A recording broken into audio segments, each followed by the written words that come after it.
great finish for your team. Yeah, it has been. I think that's real testimony to the guys. They've worked extremely hard. They've worked hard throughout this tour.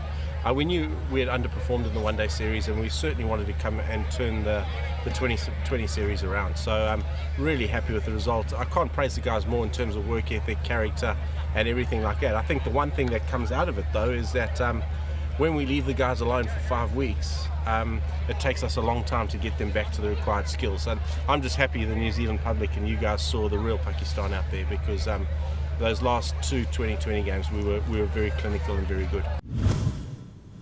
Yeah, I certainly did, and I think he's proved his class throughout the series. I mean, for a guy so young to do what he does, he's become almost our go-to guy, certainly through the middle, and he was outstanding. But I think mention must be made of Amir as well. You know, when the game was on the line in certainly at Eden Park and here, he's turned up for us, and that's again testimony to his character. I've always said he's a big match player, and he hasn't got the wickets he possibly deserves over the last year, but he's won us games, and when the games have been on the line, he's wanted the ball and he's wanted the pressure situation. So really happy for him as well.